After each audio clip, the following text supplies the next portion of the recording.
un tema muy especial, mansedumbre, ¿no es verdad?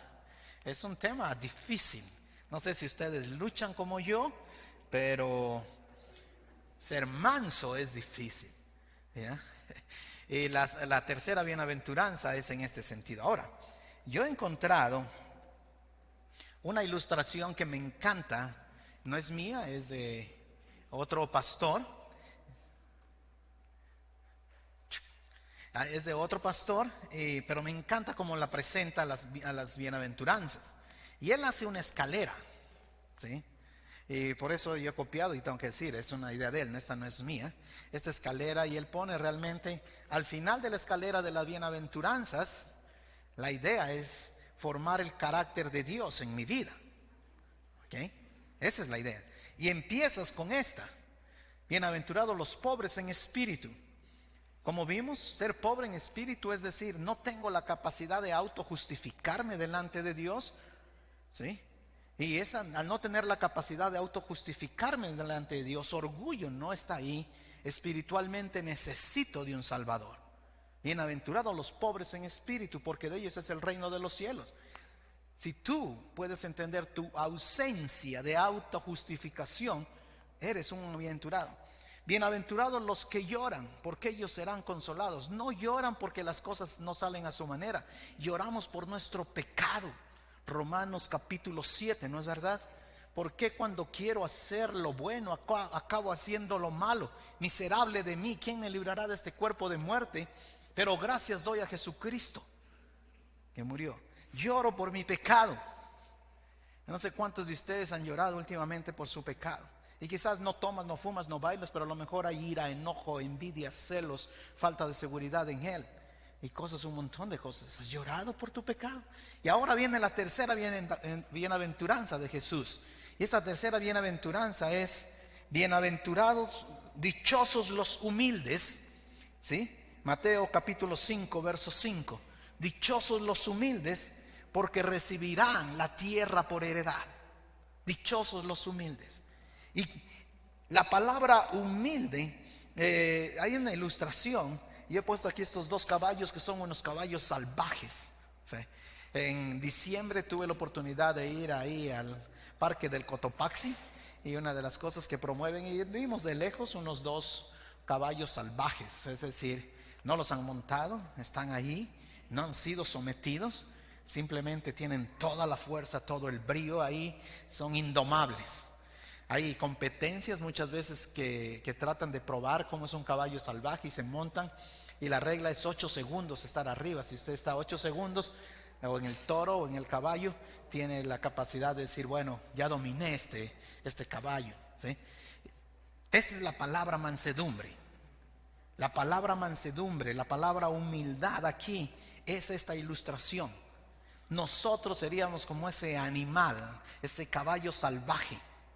Simplemente, ¿qué pasa con este caballo cuando es dominado? Cede sus derechos, cede lo que él es, y se somete al jinete, se somete al amo, ¿sí? No es que el caballo ha perdido su fuerza, no es que el caballo no tiene su lado salvaje que está dentro. Simplemente ese caballo fue dominado y ahora es un caballo manso. Y hasta los niños lo pueden montar. Y quiero que te vayas con este concepto realmente en tu mente acerca de humildad, porque esa es la raíz de la palabra. Esa es como la define. Humildad es poder bajo control. Ser humilde no es que no puedas explotar. Ser humilde no es que no tengas tus propias ideas. Ser humilde no es de que soy un tonto, no. Ser humilde es, a pesar de que estás todo ese orgullo dentro tuyo, todas esas formas, decides que es Dios quien tiene el control sobre tu vida y te quiebras delante de Dios para que Él sea tu amo, utilizando el concepto de este caballo, ¿sí? El problema es que habemos algunos, va a sonar irónico, medios chúcaros en las cosas del Señor, ¿no es verdad? Dios nos dice qué hacer, pero nosotros tenemos una mejor idea de lo que Dios dice que tengamos que hacer. Y esa es la lucha que tenemos. Y dice mansos. Es poder bajo autoridad. Es poder bajo autoridad. Dichosos los humildes, porque recibirán la tierra como heredad.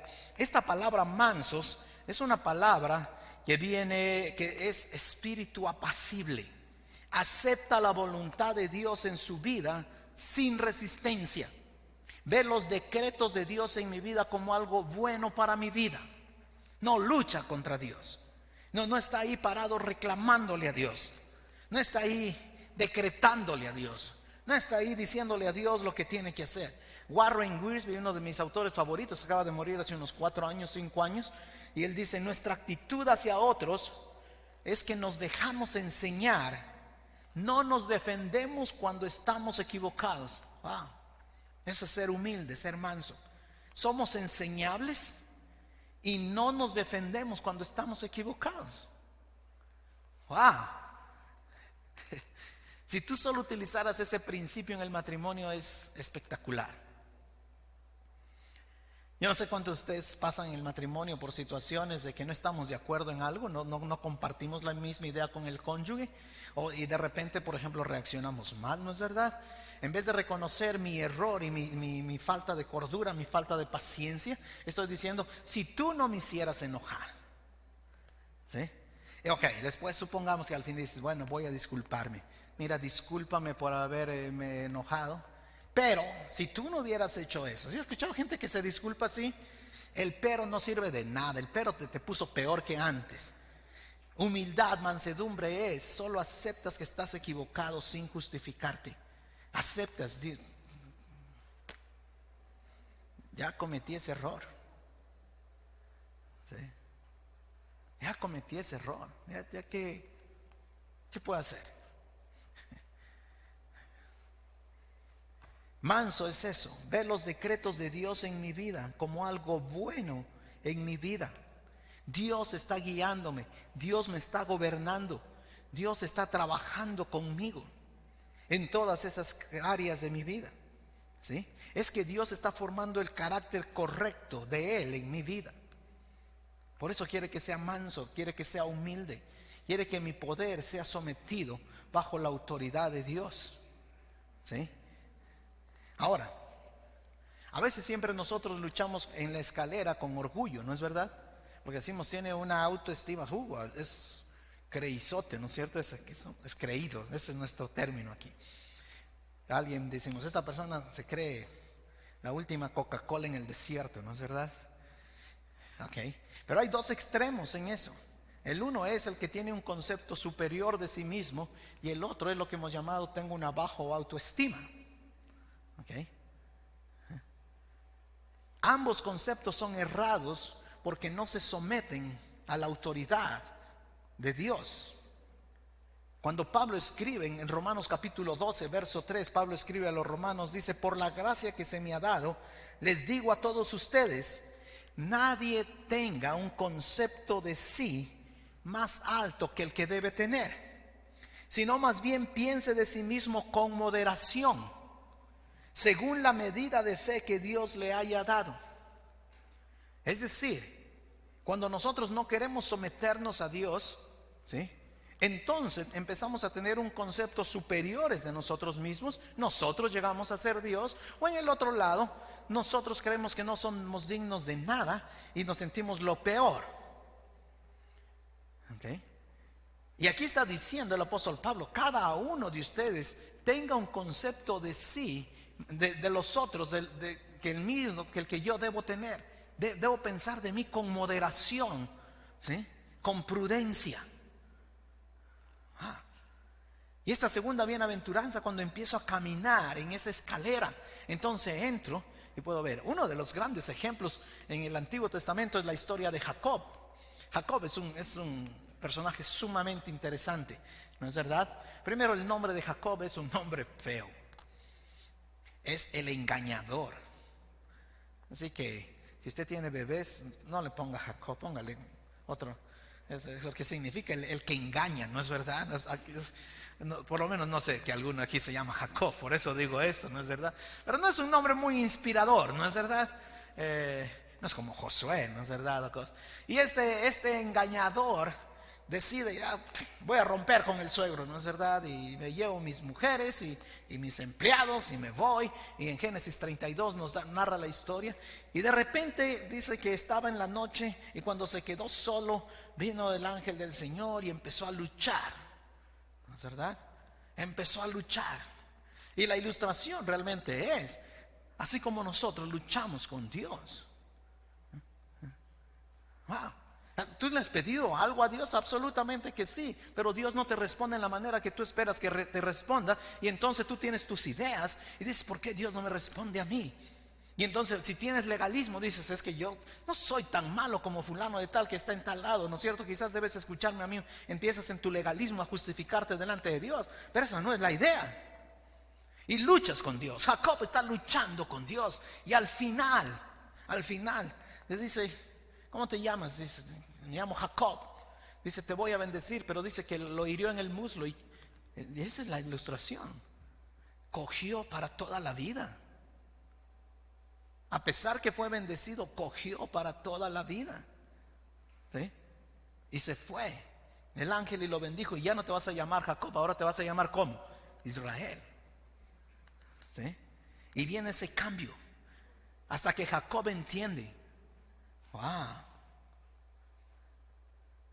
Hasta que él entiende. Y viene Dios y lo marca, le dice, aprende. No luches contra Dios. ¿Por qué Dios no me escucha a mí? ¿Sí te has hecho esa pregunta muchas veces? Yo me la he hecho un montón de veces.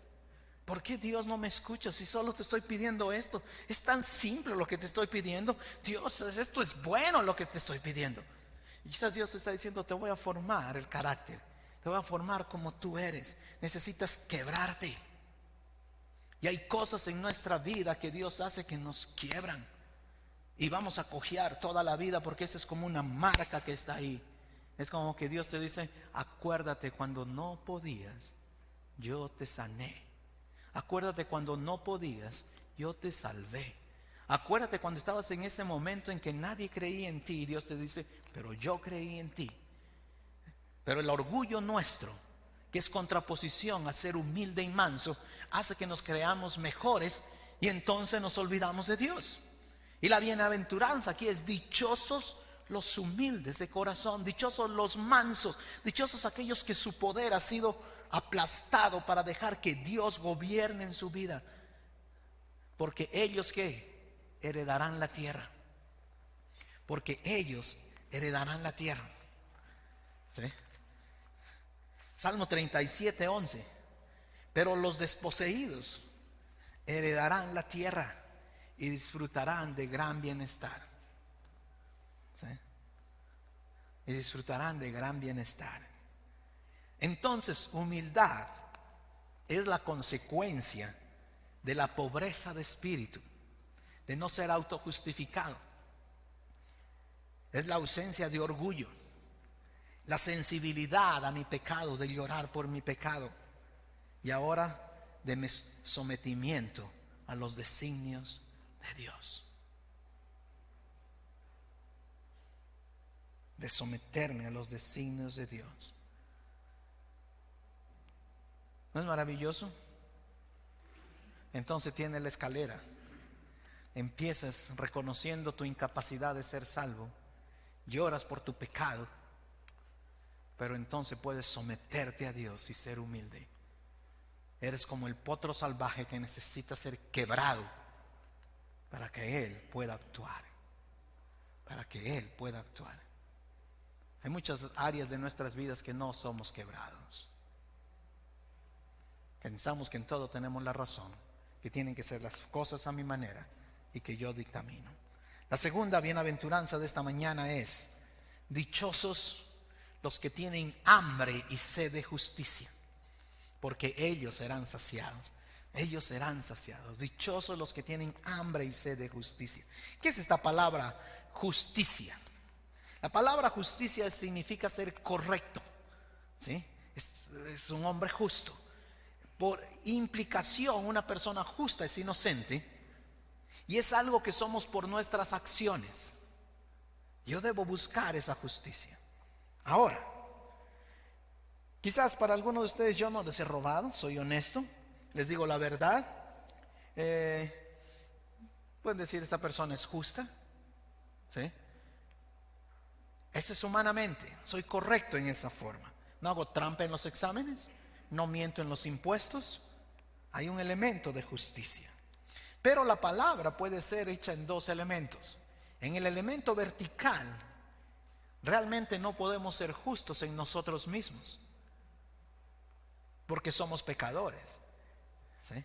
Pero sí debemos tratar de ser correctos en esa relación vertical. Es decir, a pesar que todo es por gracia y misericordia, no significa que después que conoces al Señor puedes vivir como te da la gana. Necesitas someter tu voluntad a la voluntad de Dios y saber que las cosas que no le agradan a Dios no son correctas delante de Él.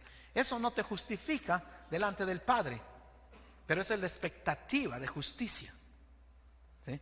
Y horizontalmente, ¿cómo empiezas a funcionar? Eso llamamos el paradigma relacional.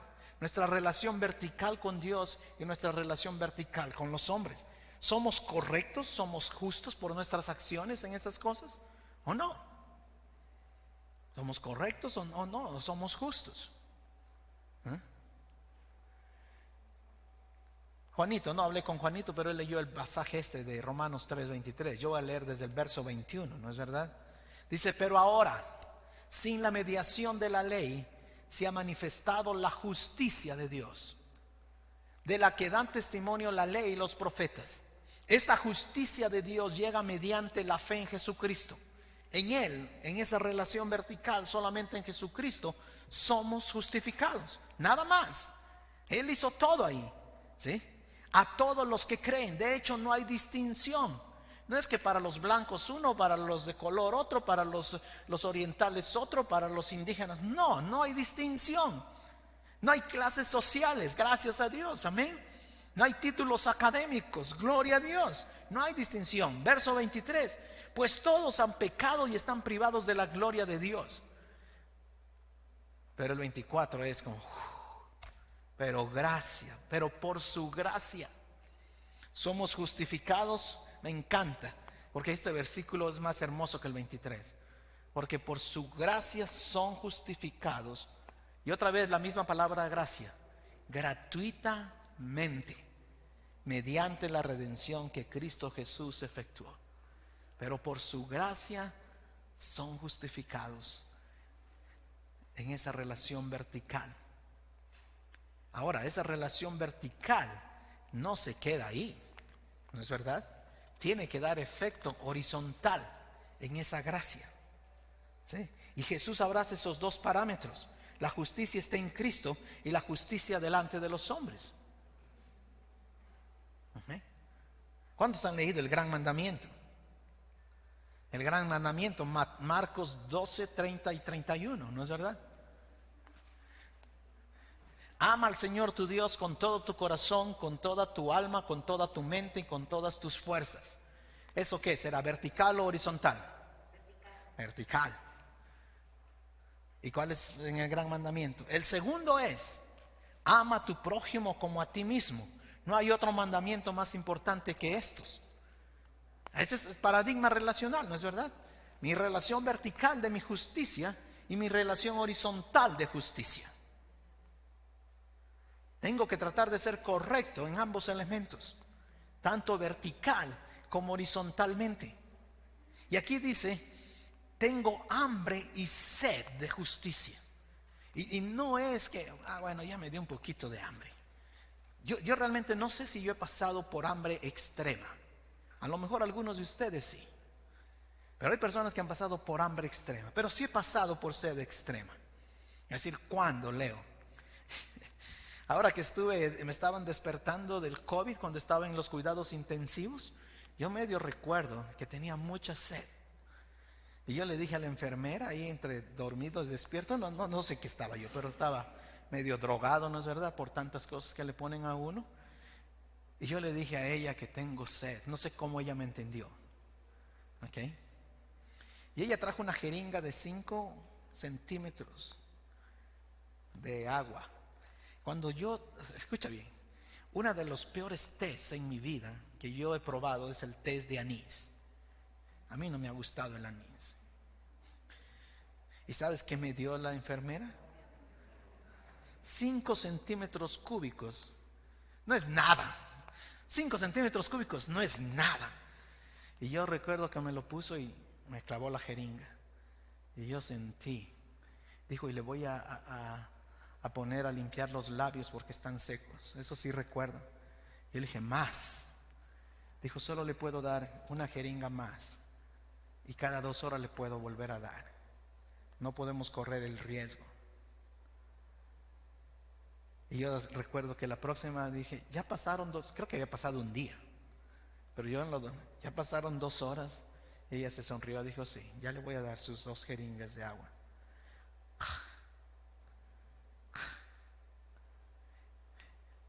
Cuando estás en una sed así, o en una hambruna así, esa es la ilustración aquí de Jesús. Debes anhelar tanto el agua así o tener tanta hambre, pero de esa justicia, de ser correcto delante de Dios, de ser correcto horizontalmente. Tienes que tener hambre y sed de justicia de tal forma que esa sea la razón primordial. ¿De qué? De poder vivir. El libro de los Proverbios dice, el apetito del trabajador para él trabaja porque su boca lo impulsa. ¿Sí? Y realmente en el Antiguo Testamento, cuando escribieron Proverbios, está hablando, aquí puso, al que trabaja el hambre lo obliga a trabajar, pues su propio apetito lo estimula. Hoy, déjame decirte, hoy vivimos en la época de la abundancia. Ecuador vivimos en la época de la abundancia, perdóname que te diga, ¿sí? Somos bastante quejumbrosos, pero no hemos visto el hambre de Haití, no hemos visto el hambre de Nicaragua, no hemos visto el hambre de África. ¿Sí?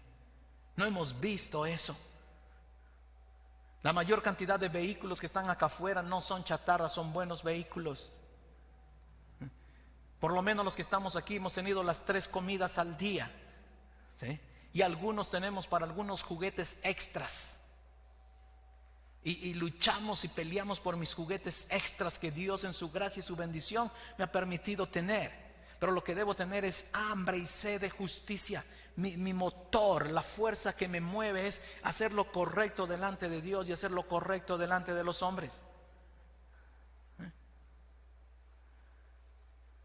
Porque es increíble cómo el diablo nos tenta. Siempre he dicho, a veces el diablo piensa que soy tan barato. Sí, ya les he contado esa historia, ¿no es verdad? Vas al Supermax y te dan 30 centavos extras. Dios me bendice, ¿no es cierto? Y pero es tan barato, soy 30 centavos, ¿valgo ser correcto? Oiga, cuando le vendo el carro, bájale el precio, ¿no es verdad? Para no pagarle tanto al gobierno. Y a veces luchamos con esos elementos de ser correctos. ¿Sí? Luchamos con esos elementos de ser correcto. Debes tener hambre y sed de decir, Dios, yo quiero ser justo tanto como pueda, en todas las formas que pueda. ¿Sí? No solamente deseas, estás hambriento y sediento por eso. Y si hay algo que te debe provocar coraje, es el pecado destruyendo la justicia de Dios en manera vertical y en manera horizontal. Debe provocarte coraje eso. Debe provocarnos coraje de que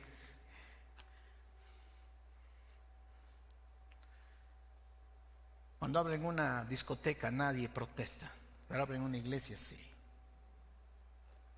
¿No es verdad? Nadie se ha quejado de las zonas de tolerancia.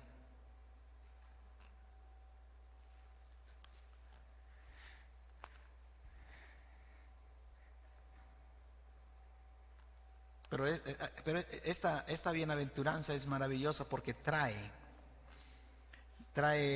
¿cómo sería? Como una promesa, ¿no es cierto también? Dichosos los que tienen hambre y sed de justicia, porque ellos ¿qué serán? Dígalo, ¿qué serán? saciados, serán satisfechos. En Él somos satisfechos. Porque puedes decir, esto es lo que honra a mi Dios. Ahí hallo satisfacción. Allí, cuando hago lo correcto delante de Dios y delante de los hombres, hallo satisfacción. Me siento bien. Tú puedes que quizás no estés de acuerdo con lo que yo hice, pero creo que eso es lo correcto. ¿Sí? Haya satisfacción. Dios satisface lo que tú eres. Entonces, si Dios me satisface, yo no necesito tomar ventaja de ti. No necesito mentirte a ti. No necesito abusar de ti. No necesito ni abusar espiritualmente, ni físicamente, ni sexualmente, ni de ninguna otra forma. Porque mi satisfacción viene de manera vertical y ahora estoy satisfecho en Él para actuar horizontalmente. No necesito culparte de mi pecado. No necesito venirte a decir, si tú te portaras mejor, yo fuera mejor. Porque Él te satisface completamente. Él te llena. Él te da su gracia. No estás limitado. Tratas a los otros perdonando porque sabes que verticalmente Él te ha perdonado. ¿Sí? Das misericordia de la forma como recibes misericordia. Das gracia de la forma como recibes gracia.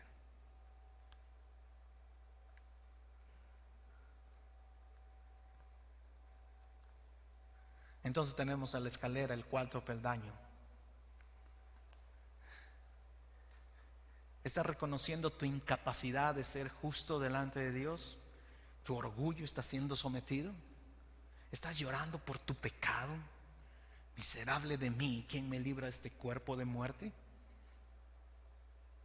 ¿Estás dejando que tu poder sea dominado y Él es el amo? Tú eres el dulos, el esclavo.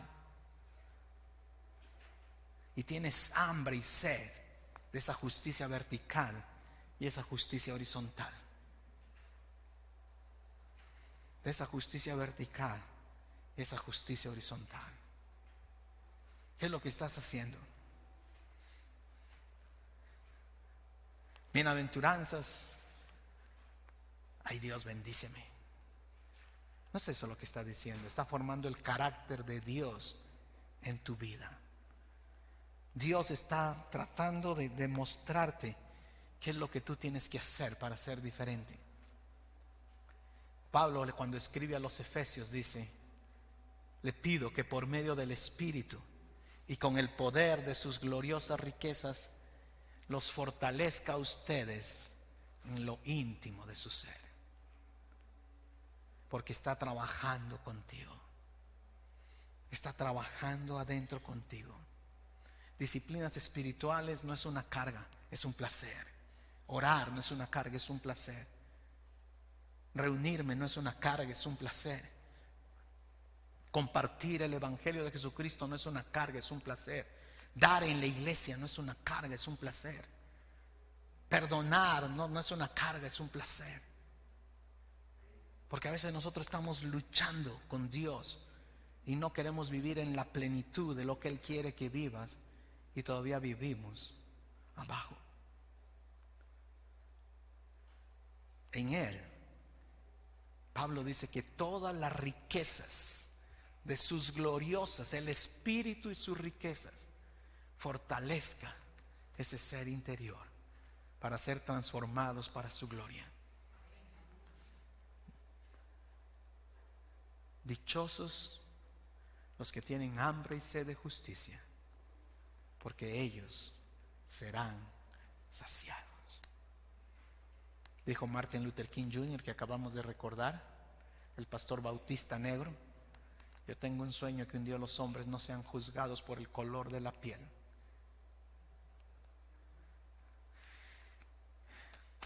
Un día será saciado. Amén. Señor, en tu nombre venimos esta mañana. Gracias por darnos en ti esa plenitud, porque tú nos completas, en ti somos llenos, no hay nadie más. Y Señor, oramos en el nombre de Jesús que tú nos animes, nos guardes Ayúdanos a ser humildes, que este orgullo, que esta carne sea sometida a lo que tú quieres. Tú eres nuestro amo, Señor. Oh Padre, y también oramos en el nombre de Jesús de que tengamos hambre y sed por hacer lo correcto delante tuyo y delante de los hombres. Ayúdanos a caminar en integridad. Gracias, Padre, en el nombre de Jesús. Amén.